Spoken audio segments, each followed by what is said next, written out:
Assalamualaikum. Tes.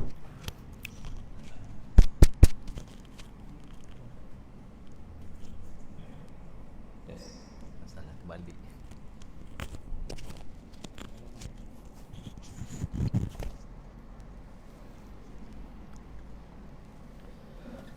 Assalamualaikum warahmatullahi wabarakatuh.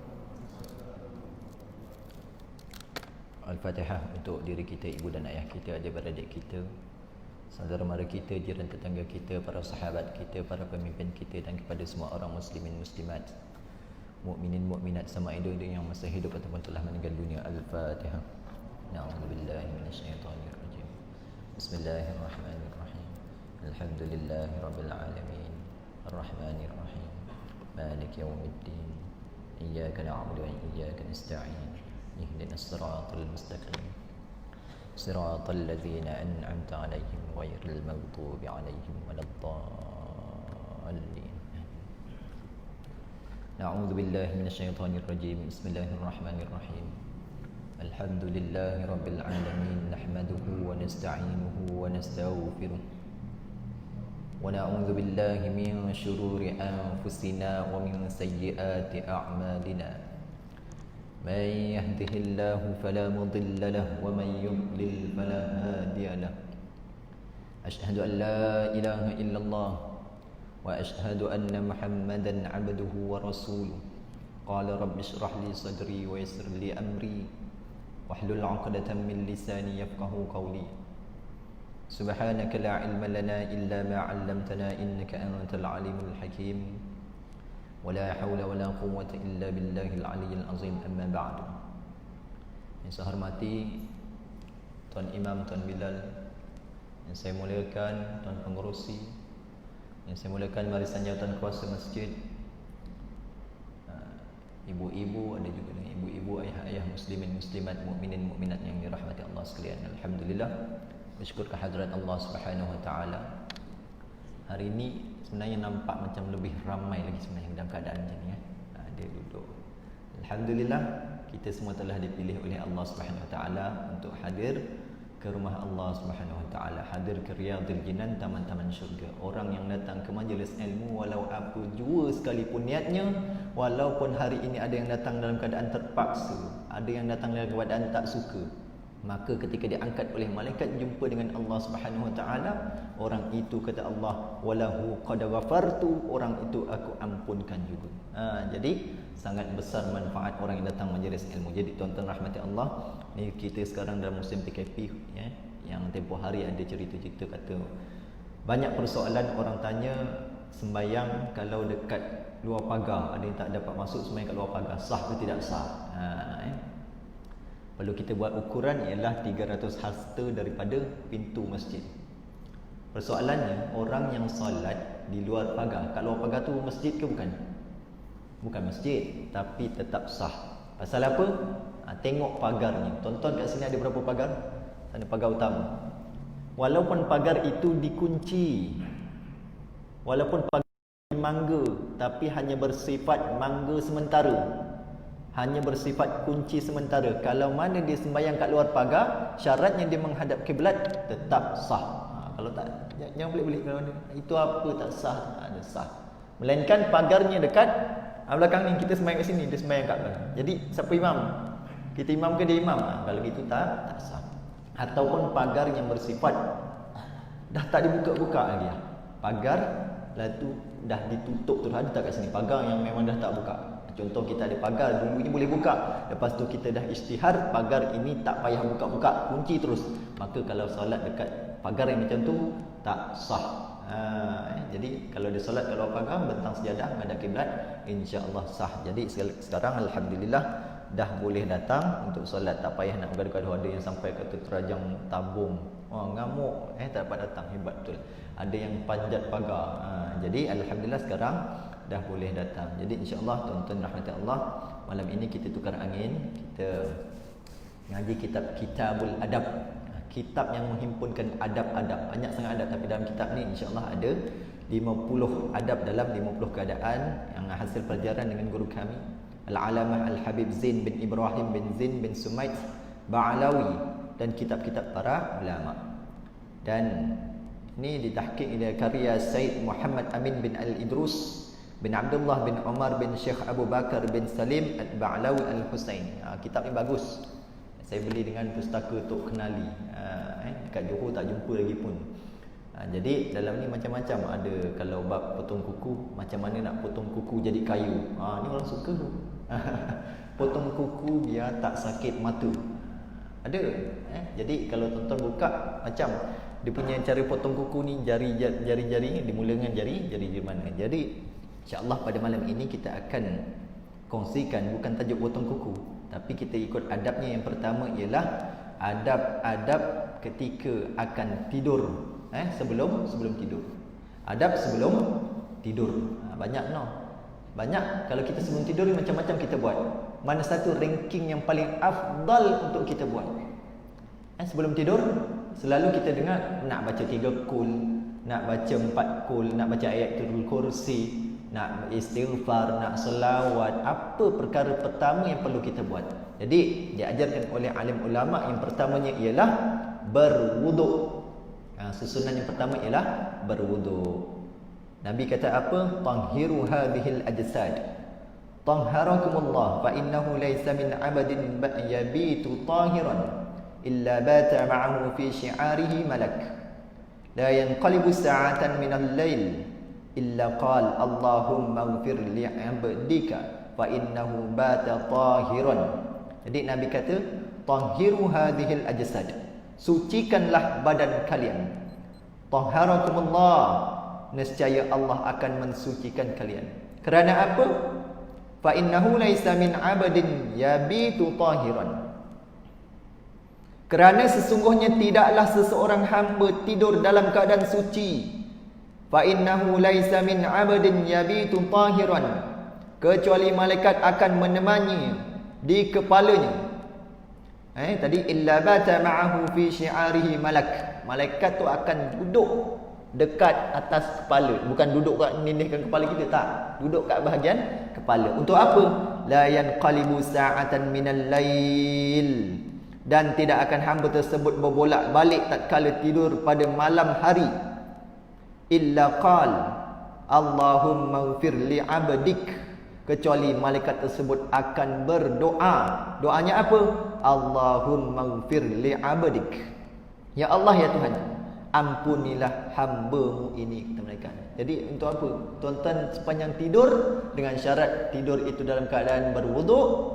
Sebelum tidur berwuduk, maka malaikat duduk ke atas kepala, akan jaga kita, akan doakan, ya Allah, ya Tuhanku, ampunkanlah hamba-Mu ini. Fa innahu bata tahiran. Kerana apa? Sesungguhnya dia telah tidur dalam keadaan suci. Malaikat doa. Ulang, ya Allah, Tuhanku, ampunkanlah hamba-Mu ini kerana dia tidur dalam keadaan suci. Ya Allah, Tuhanku, ampunkanlah hamba-Mu ini kerana dia tidur dalam keadaan suci. Malaikat berdoa sepanjang malam sampai besok pagi, sampai tuan-tuan bangun. Sebab tu jadi kadang-kadang kalau ada sesuatu yang nak berlaku yang tak baik, sebab tu orang nak ada ilmu sihir, nak sihir orang hamba Allah ni, tak boleh. Pasal apa? Dia dah tahu dah sebenarnya boleh tak boleh.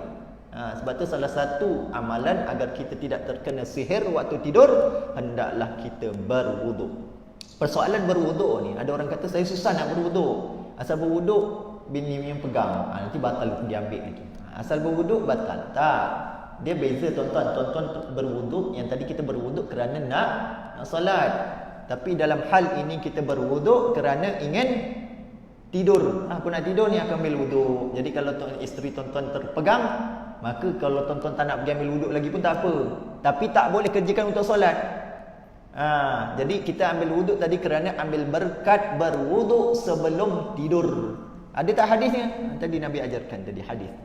Jadi rawahu at-Tabrani. Tadi berwuduk sebelum tidur, kalau isteri dah terpegang tak apa. Yang penting dapat berkat berwuduk sebelum tidur.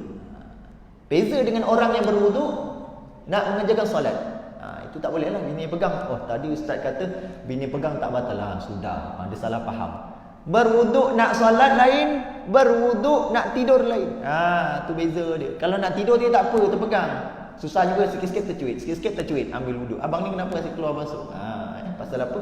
Dia kata tak batal. Kalau nak sembahyang tadi, kena ambil wuduk. berwudu. Pasal kita mazhab Asy-Syafi'i. Kat sini tak payah kita mandai-mandai. Ada orang aku nak tukar mazhab hari ni. Mandai-mandai.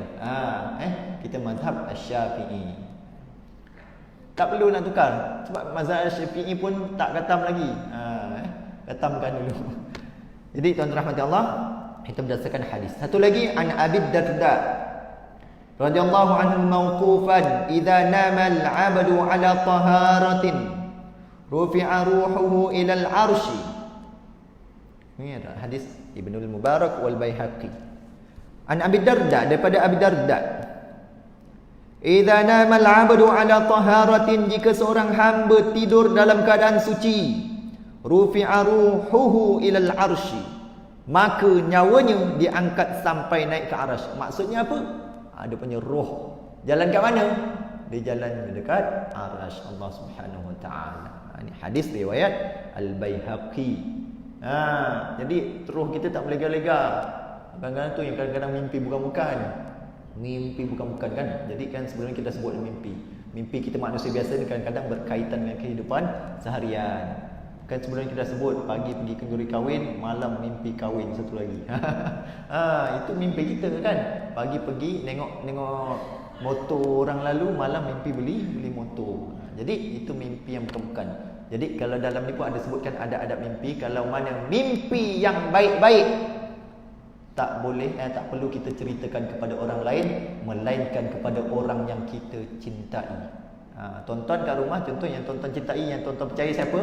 Isteri. Kalau mana tonton tak percaya isteri, isteri aku kerja memang bawa mulut, maka kalau ada mimpi yang baik ni tak perlu cerita, kerana takuti akan menimbulkan riak. Tapi ada adabnya. Kalau mimpi mana, tonton boleh tuliskan dalam diary. Ada diary, tuliskan. Ulama kalau mimpi yang baik, ulama akan tuliskan. Supaya apa? Supaya akan menjadi bacaan kepada anak-anak cucu. Mimpi yang baik. Kalau mana mimpi yang baik, tak perlu cerita kat orang, tapi sebaliknya ialah tulis. Kalau nak cerita kepada orang yang kita sayang seorang saja, yang kita percaya. Kalau mana kita tak percaya kepada dia, walaupun kita sayang, kita tak percaya, tak perlu cerita mimpi yang baik. Jadi menjadi tauladan kepada diri kita sahaja. Ada orang, tadi malam aku mimpi ini sekian-sekian, dia cerita. Dah jadi bangga pula. Aku rasa kau ni wali Allah lah. Kena hati-hati. Jadi kalau mimpi yang tak baik, boleh jadi mainan syaitan. Cukup 3 kali mimpi yang tak baik itu berulang kembali, maka carilah orang soleh. Cari orang soleh untuk mengadu. Kenapa saya mimpi yang macam ni, tak baik ni, berulang kali. Jangan duk tanya pada kawan kita. Nanti kawan kita kata macam-macam. Kau ni rasa dah tak lama nak mati. Hati-hati Satu lagi hadis daripada Abi Darda, sesungguhnya nyawa seorang naik menghadap Allah. Innan nafsa ta'ruju ila Allah Ta'ala fi manamiha. Ketika dia tidur, nyawanya naik terhadap Allah Subhanahu wa taala. Fama kana tahiran, jika dia tidur dalam keadaan suci, sajada tahtal arsh, maka dia bersujud kepada Allah. Rohnya itu bersujud kalau mana dia tidur dalam keadaan suci. Wa makana ghayra tahirin, dan jika dia tidur tidak dalam keadaan suci, taba'ada fi sujudihi, maka dia menjauh tatkala sujudnya. Macam sujud tapi jauh. Wa makana junuban, kalau dia berjunub pula, berjunub, hadas besar, lam yu'zan laha fis sujud, maka dia tidak diizinkan untuk bersujud. Nampak? Ada 3 jenis golongan. Roh ni dia naik. Kalau mana bersuci, roh tu buat apa? Dia bukan berlega-lega, tapi dia bersujud di hadapan Allah Subhanahu wa taala. Kalau mana tidak ada wuduk, tidak bersuci, maka roh itu bersujud tapi jauh. Kalau mana berjunub, maka roh itu tidak dibenarkan bersujud. Buat macam mana? Kalau malam tuan-tuan berjunub, tak perlu nak terus mandi hadas. Junub pukul 3 pagi, pukul 4 pagi terus nak mandi hadas. Tak perlu. Melainkan nak melakukan ibadah. Tapi kalau mana berjunub, nak tidur itu gantikan dengan berwuduk. Berwuduk ni, maksud berwuduk. Berjunub, kemudian tuan-tuan berwuduk. Macam mana ni aku berjunub ni, aku berhadas besar ni, nak mandi hadas tengah malam sejuk pula tu. Ambil wuduk. Cuaca sejuk sangat, harus hukumnya tuan-tuan lap air sembahyang tu boleh. Tak ada masalah. Abang dah menggigil ni, lepas tu kat aircon pula tu kan, menggigil, lepas tu besoknya demam. Pasal apa menggigil? Air wuduk ni. Ustaz kata tak boleh lap. Makruh. Tapi kalau mana sejuk, harus hukumnya. Sesuatu yang haram pun boleh menjadi harus ketika mana darurat, apatah lagi perkara yang sunat. Contohnya sunat merapatkan saf. Tapi ketika ini darurat, maka harus hukumnya merenggangkan saf. Itu dia punya kategori. Makruh boleh jadi harus. Makruh ni kita berjarak-jarak ni saf, tapi boleh jadi harus ketika mana darurat. Darurat, tuan-tuan jatuh dalam gaung, boleh makan babi? Boleh? Belum boleh, sebab belum lapar. Dia punya tingkatan. Dah lapar, boleh tak makan babi? Tak boleh, sebab belum nak mati. Dia ada punya tingkatan. Dah nak mati ni, boleh tak makan babi? Boleh, makan sekadar nak menghilangkan kelaparan, bukan makan sampai kenyang. Dia punya tingkatan, tu darurat. Adab kedua dalam sebelum tidur. Menghadap ke arah kiblat jika memungkinkan, kerana arah kiblat merupakan paling mulianya arah. Menghadap kiblat tu apa? Kaki. Tanggapan orang Melayu mengatakan tak boleh baring hadap kiblat. Kaki menghadap kiblat, orang Melayu kata. Sebab dia kata nanti maknya cepat mati. Masalah. Kalau mana tak baring menghadap kiblat pun mati juga, kan? Sebenarnya sunnah Nabi, macam Tuan Haji ni, kaki menghadap itu sunnah. Ada orang kaki menghadap kiblat, kau ni kurang ajar. Tak boleh. Itu sunnah baring. Kalau tuan-tuan baring kat masjid, kaki baring menghadap kiblat, sunnah. Kat rumah pun kalau kita perhatikan, kalau kita nak baring saya saja, baringlah kaki menghadap kiblat, sunnah, kecuali akan jatuh hukum haram kalau mana kat depan ada Quran, kita letak Quran, kita pun baring. Ustaz kata kaki menghadap kiblat, depan ni Quran, itu haram. Jadi kita perhatikan, kita baring kat rumah tu, katil kita ada tak kat depan tu, kadang letak meja, lepas tu letak Quran, kaki menghadap, haram hukumnya. Bab menghadap kaki menghadap Al-Quran ni bukan kira menghadap kiblat tak menghadap kiblat. Depan kaki kita diletakkan Quran, haram hukumnya. Melainkan tak sengaja, tak perasan. Sebab tu perhatikan kat rumah, kalau boleh Al-Quran itu tinggi tempatnya, bukan dekat bawah. Sebenarnya kat mana akhlak kita? Tengok kat rumah, kat mana kita letak Al-Quran. Kadang-kadang kita letak atas bawah. Atas sekali. Dia tak semestinya atas sekali. Walaupun dia tingkat yang kedua, adakah dia dianggap tingkat yang mulia? Kalau mana tingkat dua itu adalah tingkat yang mulia, maka harus hukumnya. Yang penting kita jaga, jangan terlampau bawah.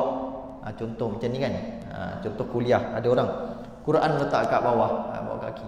Bawa pun kalau boleh di atas dada. Jadi tidur yang paling afdal kedudukannya ialah kaki menghadap kiblat. Kerana apa?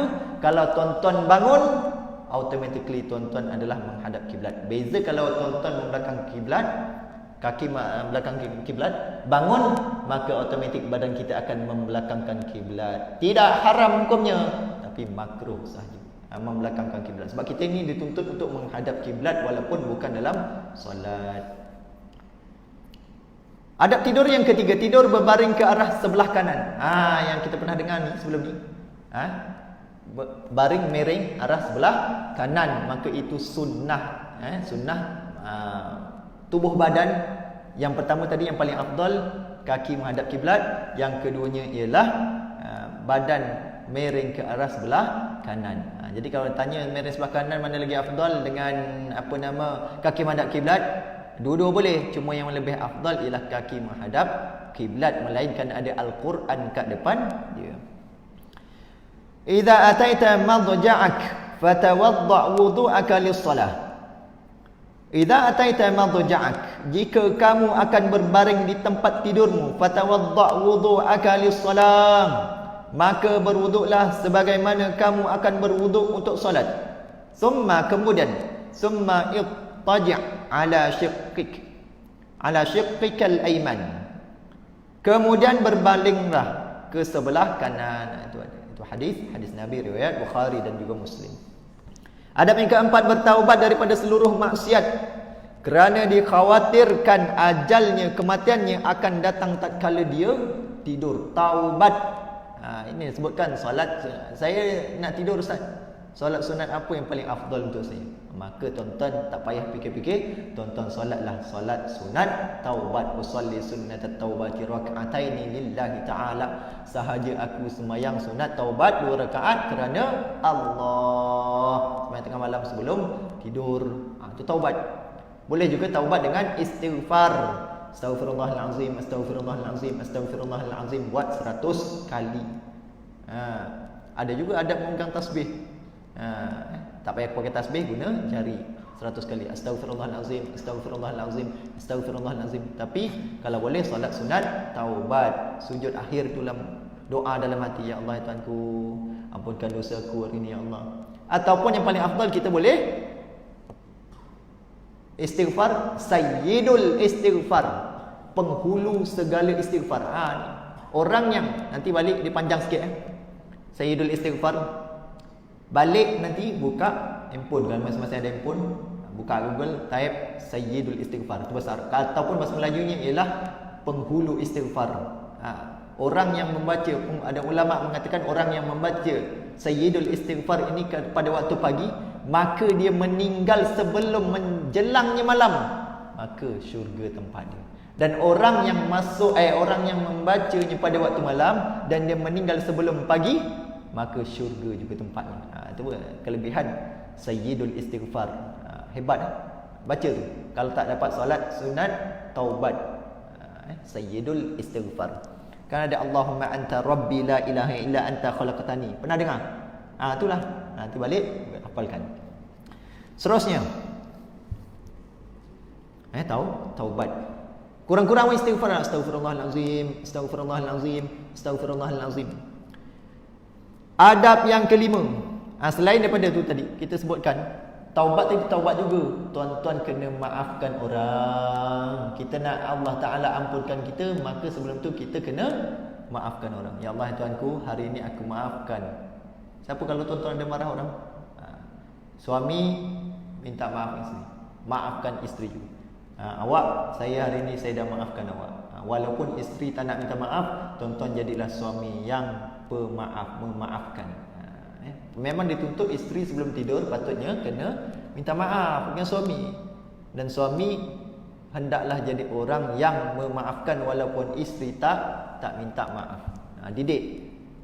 Kalau yang baru kahwin, yang belum kahwin nanti akan datang nak kahwin atau nak kahwin lagi, kan?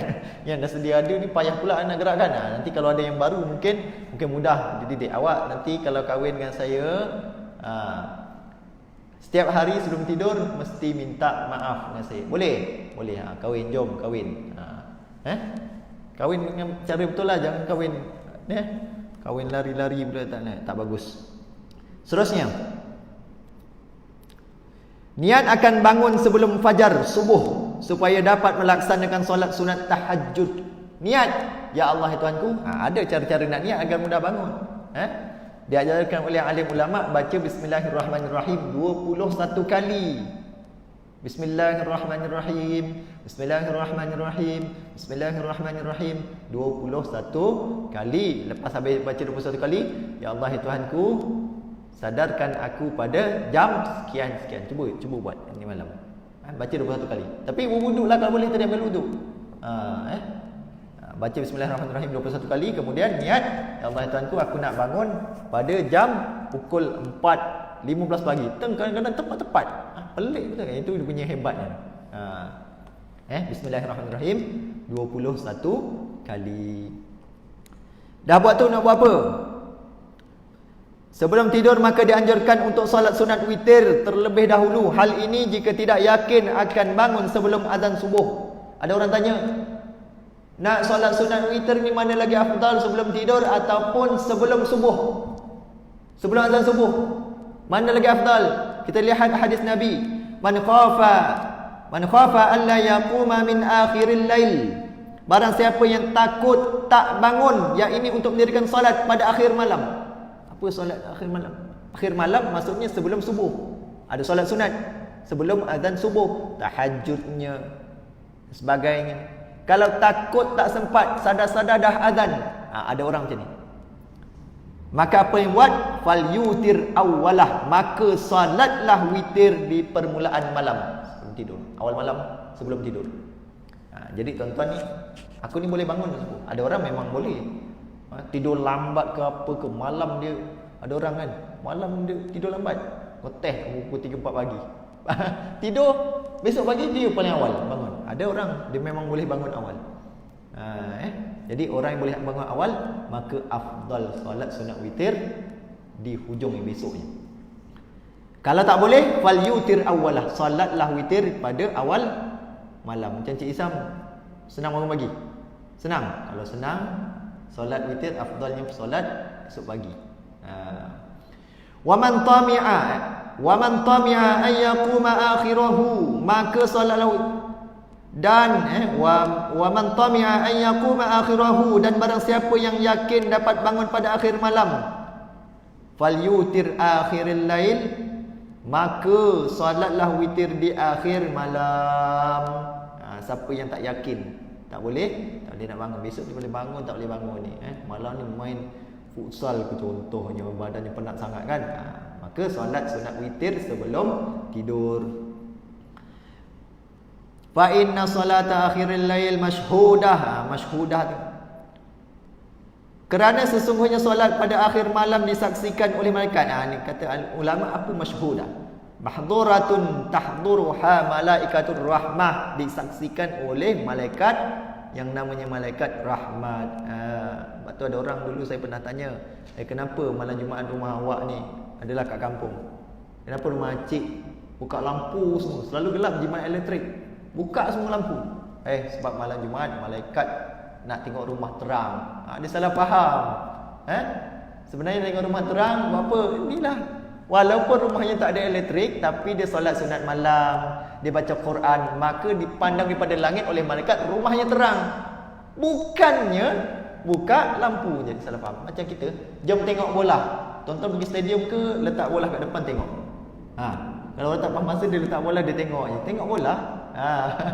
Rahsia engkau ada dalam genggaman tangan aku. Buka tangan ada tak rahsia? Ni kena faham. Tayar haus. Tayar haus, perlu tak kita bagi minum air? Tak perlu. Tukar barulah bunga dan otak. Tayar haus. Itu kata-katanya. Jadi tadi sampai mana? Tidur di permulaan malam. Tidur di permulaan malam agar dapat melaksanakan solat sunat tahajud, kecuali jika terdapat uzur. Hal ini dituntut oleh ulama. Kalau mana tidur lambat bagus atau tidur cepat bagus, maka tidur awal lebih bagus. Kalau di pondok-pondok, antara guru kami Ustaz Kamal Said, dia ada sebut tidur kalau boleh pukul 10 malam. Tapi kita tak, kita pukul 10 ngeteh lagi, ketawa kan, macam-macam. Kalau boleh pukul 10 tidur. Ada orang memang susah tidur. Betul. Tidur baring, macam-macam dibaca kan. Tak tidur-tidur. Kenapa Ada orang memang macam tu. Jadi cuba amalkan apa yang diajarkan oleh alim ulama.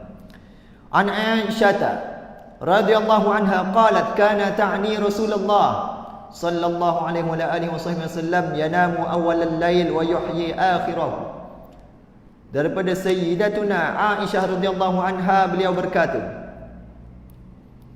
kana ta'ni Rasulullah sallallahu alaihi wasallam, sesungguhnya Nabi, yakni Rasulullah, tidur pada permulaan malam.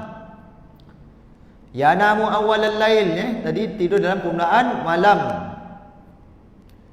Wa yuhyi akhirih, dan beliau menghidupkan akhir malamnya.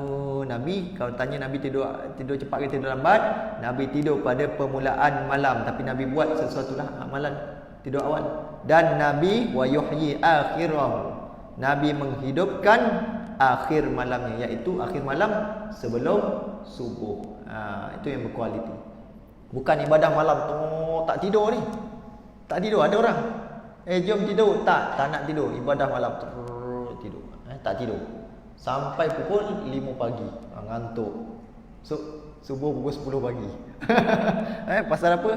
Tengah malam ibadah aja. Ada. Jadi tidur awal. Tidur awal, bangun awal. Hidupkan ibadah walaupun dengan 2 rakaat. Bangun tahajud lah. Witir ni. Tahajud lah. Tahajud kalau boleh jangan ditinggal.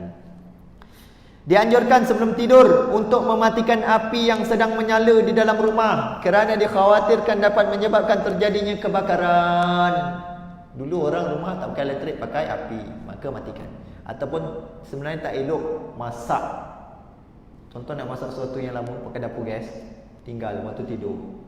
Dipesan oleh alim ulama. Nabi ada kata apa? La tatrakun nar fi buyutikum hina tanamun. Janganlah kalian membiarkan api di rumah kalian menyala ketika kalian akan tidur. Hadis riwayat Bukhari dan Muslim. Nabi menganjurkan kepada kita untuk matikan api, jangan buka api. Nak masak ke apa kalau boleh, jangan masak waktu tidur. Tinggal besok pagi dah siap masak. Kena hati-hati. Banyak kes. Contoh apa? Raya kan, masak apa? Dodol ke apa kan. Tahu-tahu besok jangan kata dodol ke rumah-rumah terbakar. Kena hati-hati ya. Itu antara punca-punca kebakaran. Sebelum tidur maka dianjurkan untuk menutup bejana, yang ini mangkuk ataupun gelas yang terbuka. Ada makanan kat rumah, ini bukan bermaksud kalau mangkuk sebenarnya walaupun kosong, jangan terangkat itu. Maka terbalikkan atau dimiringkan. Cawan pun kalau tengah malam tak elok macam ni. Walaupun tak ada isi, dibaringkan. Apatah lagi kalau ada isi makanan. Kalau makanan tu hendaklah ditutup. Kalau ada makanan, tadi kan saya kata terbalikkan. Tu kalau tak ada makanan, kalau ada makanan tuan-tuan yang terbalikkan, tumpah. Tutup dengan piring. Dipesan oleh Nabi. Waqtul ina. Tutup bejana, yang ini mangkuk. Wa auqus siqa, dan juga lubang-lubang air. Lubang air dekat tandas. Tandas kita ada lubang laluan air. Maka tutup. Ada orang dia suka buka. Tu yang kadang-kadang keluar senduk tu. Keluar biawak. Tutup. Kalau tak ada penutup, besok pergi hardware pergi beli ni. Pergi beli DIY kan ada penutup dia. Tutuplah pakai apa sekalipun. Slipper ke apa ke, ada slipper dah tak ada penutup ni. Mahal nak beli, tutup pakai slipper. Fa inna fi sanatil lailatan yanzilu fiha waba. Kerana sesungguhnya pada satu malam dalam setahun ada 365 hari. Ada satu malam Allah Ta'ala akan menurunkan la yamurru bi ina'in laisa alaihi ghita'un. Satu malam dalam setahun Allah Ta'ala akan menurunkan penyakit di dalamnya dan tidak berlalu pada bejana tersebut tanpa penutup. Au siqa'in laisa alaihi wika'un, tanpa penutup tadi. Illa nazala fihi min dhalikal waba, kecuali penyakit tersebut turun ke dalamnya. Sebab tu makanan macam ni kat rumah ada makanan dibiarkan, besok pagi nak buat sarapan, sudung saja pun tak tutup, tindih dengan piring dan sebagainya. Tutup. Maka dalam setahun 365 hari ada satu malam Allah Ta'ala akan turunkan wabak, yang ini penyakit. Tak tahu bila hari apa, mungkinkah malam ini, mungkinkah besok. Sebab tu kan kadang kita kena penyakit, maka tutup. Kalau ada wabak, dia akan berlalu begitu saja. Tak tahu. Wabak dalam setahun mesti ada satu hari. Tu yang itu hari wabak apa turun? Tu wabak corona. Tu lain dengan cerita entah wallahu alam macam-macam wabak. Jadi tutup. Sebelum tidur cek dulu. Dan juga jangan tinggalkan serpihan makanan-makanan dekat dalam tong sampah. Tong sampah kalau boleh malam sebelum tidur pastikan dah kosong. Buang, letak dekat luar rumah. Letak dekat tong sampah luar. Tong sampah sendiri, bukan letak tong sampah jiran. Ada orang tong sampah dia nak bersih cantik, dia letak kat tong sampah orang. Masalah juga. Keluarkan. Pasal apa? Ada dalam satu kitab Kasyifatus Sajjad Syarah Safinatun Najah. Meninggalkan makanan, serpihan makanan dalam bako sampah tu yang tidak tertutup pada waktu malam, ditinggalkan sebelum tidur, maka perkara itu akan menyebabkan kefakiran, miskin, duit tak cukup je. Rupanya asyik tak buang sampah, waktu malam ditinggal je. Jadi tuan-tuan sebagai suami, perempuan biasa tidur awal, suami sebelum tidur bapak ni dia kena cek dulu, pegang mangkuk dah tutup belum, ada tak makanan terabu-terabu kat lantai. Suami bapak lah kena cek. Cek je, tolong sapu sekali. Jangan cek panggil bini tengah tidur. Turun. Tak elok Cek sebelum tidur, cek ada sampah, maka dibuang. Adab yang ke-10, mematikan lampu di dalam rumah sebelum tidur. Tadi matikan api, ini matikan lampu. Ini kajian ulama, di antara manfaat memadamkan lampu sebelum tidur. Ulama buat kajian dengan doktor. Apa kelebihan matikan lampu sebelum tidur, iaitu tidur dalam keadaan gelap. Tubuh akan menghasilkan hormon melatonin sebagai penghasil kekebalan tubuh. Hormon melatonin ni ialah kebal, bukan ilmu kebal tikam tak apa-apa. Kebal maksudnya kalau ada penyakit tak mudah sakit. Ada orang dia kena penyakit corona tu, dia tak ada apa-apa. Itu orang kebal. Ada. Mungkin antara kita wallahu alam lah, minta jauhkan. Ada yang dah terkena dah corona, tapi dia pun tak perasan dia terkena corona, dan dia pun tak apa-apa. Ada. Pasal tubuhnya kuat. Ada beza dengan orang yang tubuh lemah, kena sikit dia akan dapat sakit. Jadi tidur dalam keadaan gelap, matikan lampu. Kalau boleh ada lampu sikit lah. Lampu yang dipanggil sebagai lampu tidur. Sikit je, tak payah nak terang sangat pun. Jangan terang-terang. Lebih cepat terlelap tidur, kata ulama, sehingga akan membuat tubuh menjadi lebih sihat dan segar besok paginya. Kalau mana tidur dalam keadaan gelap, besok pagi tuan-tuan akan lebih sihat dan segar. Mengurangi lemak. Ni orang suka ni. Mengurangi lemak yang terdapat di dalam tubuh dan menghindarkan terjadi risiko obesitas. Obesity. Gemuk. Salah gemuk. Gemuk belum tentu tak sihat. Ada gemuk sihat. Ada orang tak gemuk kurus, tak sihat.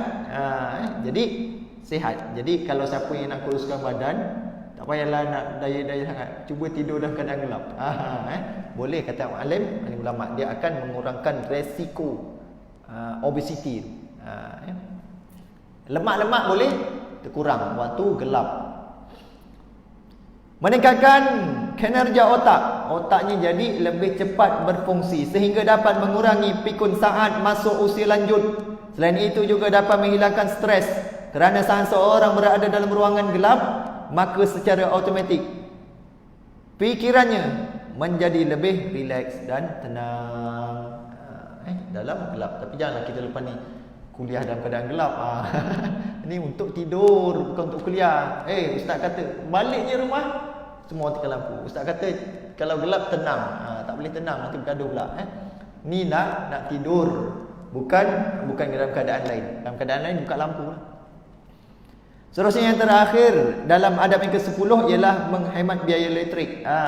Jimat ni orang suka ni.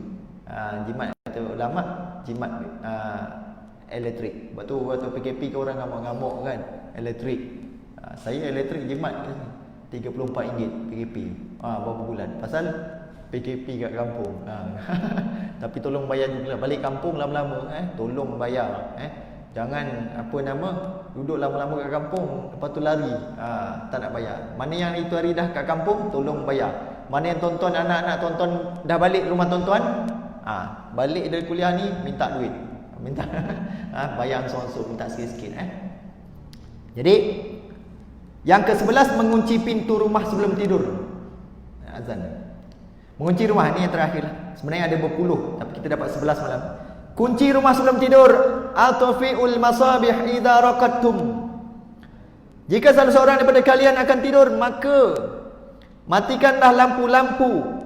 Wa ghalliqul abwab, dan kunci pintu. Tak boleh terus bertawakal. Tak apa, aku tak nak kunci, aku serah sepenuhnya kepada Allah Subhanahu Wa Taala. Sembahyang sunat, aku amalan aku sembahyang sunat, pintu kita kunci. Tak boleh juga. Pasal Nabi memang pesan, rawahul Bukhari. Hadis riwayat Bukhari. Imam-imam yang hebat-hebat ni hafal sampai 1.6 juta. Imam Bukhari hafal 1.6 juta hadis. Kita hafal satu pun ingat-ingat lupa. Budak sekolah pasti lagi banyak hafal hadis, kan? Sekolah pasti kan dengan hafal hadis tadika. Dia lagi banyak hafal hadis. Kalau boleh ni ya. Jadi kalau tuan-tuan ada tanya, betul ke kena kunci pintu? Memang Nabi pesan. Hadisnya apa? Matikan lampu. Atfi'ul masabih idza raqadtum. Matikan lampu kalau nak tidur, Nabi kata. Dan kuncilah pintu, wa ghalliqul abwab, tutup kunci. Tapi tak semestinya ikut turutan. Ustaz kata matikan dulu, lepas tu kunci. dah gelap, nak kunci tak nampak, masalah juga. Kuncilah dulu, kemudian matikan. Ini pesanan Nabi. Dan ada lampu tidur. Bolehlah. Satu lagi lah, merapikan tempat tidur sebelum tidur.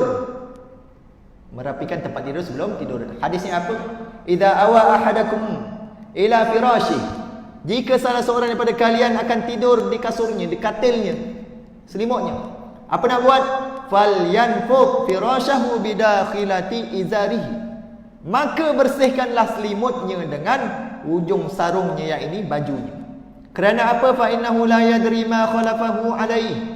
Kerana sesungguhnya dia tidak mengetahui apa yang dia tinggalkan. Maksudnya apa? Iaitu dia khawatirkan terdapat haiwan yang masuk setelah dia memakai. Apa ni? Ular senduk. Na'udzubillah. Dulu ada kasi barenggam pakai kain. Hujan-hujan, dia pun apa ni? Dalam kain. Bangun kena buk jatuh ular senduk besar lengan. Nasib baik tak dipatuk angry bird dia. Ular senduk. Jadi baca lah. Jadi kalau tuan-tuan buat sebelum nak kibas dulu. Bukan matikan lampu dah gelap baru nak pegang-pegang, entah macam-macam terpegang kan. Lipan ke, saya sendiri pernah balik nak baring, nak tidur, tak kibas-kibas, baring tepuk belakang apa, lipan tengah tunggu lah. Pernah lah sekali semua hidup, alhamdulillah sekali kena sengat lipan. Tu rezeki kena sengat lipan.